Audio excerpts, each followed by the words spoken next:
It's a homecoming like no other, as inspirational as it is important.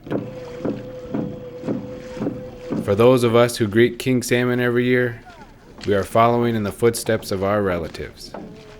Our people honor the gifts of the seasons. Be it salmon or berries, it is our way. The Tulalip tribes are known as the Salmon people. Since time immemorial, our relatives have depended on the generosity of our fish relatives to give us nourishment. It's with honor and respect we welcome Haksiab Yobach, Big Chief King Salmon. This is a traditional salmon ceremony. Our people, Harriet Shelton Dover and Morris Dan, they revived this in 1976. But this is a tradition that the tribes had always had for thousands of years.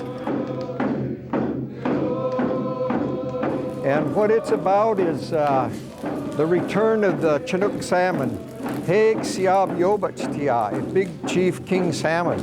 And the tribes believe that we'll send a scout out about the time we expect king salmon. We'll see a black and white butterfly will be an indication the king salmon will be in. And so we'll send a scout out and they'll report to us, and then upon catching the first salmon, we'll treat him with great respect here. We'll really honor that first salmon because we believe that first salmon is a guest from the salmon village in the sea. And it depends on how well the salmon is treated. He will then go back and tell his people, his salmon people, that I've been treated well by this tribe here. And so I will bring my salmon people, the salmon, to the tribe to be caught and for our subsistence. Keeping the story alive of the salmon people and their human relatives has not been easy. Fortunately, the relationship between the two is strong. Morris Dan.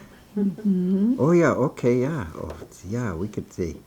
Ma Jones, Lorraine, Stomper, Julie, me. Joanne's up in the back. Gloria. Looks like Terry over, is that? I think that's Terry, yeah. And Molly and Harriet, Bertha Dan here. Bertha Dan and Vi Hubert.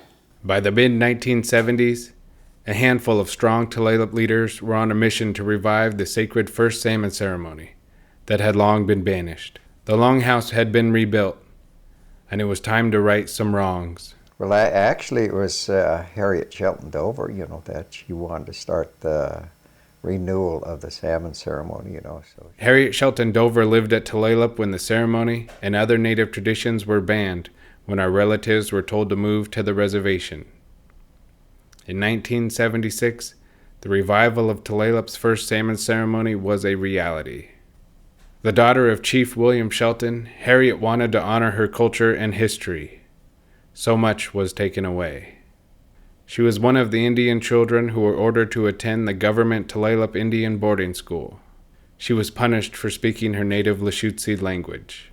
So much of our culture and our language was on the verge of being totally lost because of what happened when the boarding schools came in and all of that happened, and they were punished for speaking their language. So it was really, really important that we got it while we had elders that had it in their memory of what songs were performed and when they were performed and how they were sung.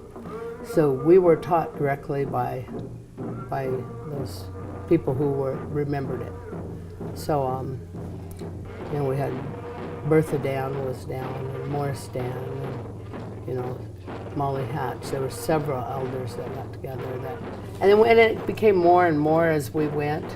But, I remember all the different nights that we spent down there. It was really something special. But one of the things Harriet always said, so much has been lost. So much was taken away since treaty times and the boarding school era.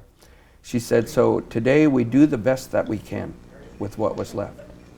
And as long as we do that with the best intentions and good feelings in our heart, then the elders on the other side, they will accept that and in a good way.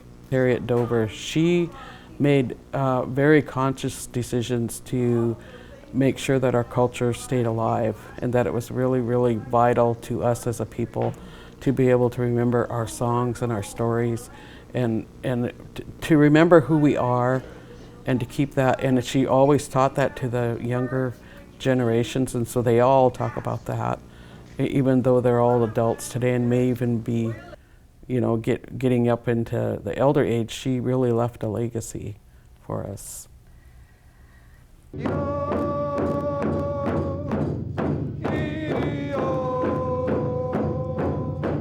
A legacy like no other. The strength of our salmon people continues. Fighting upstream isn't easy. We are proud for finding our way back.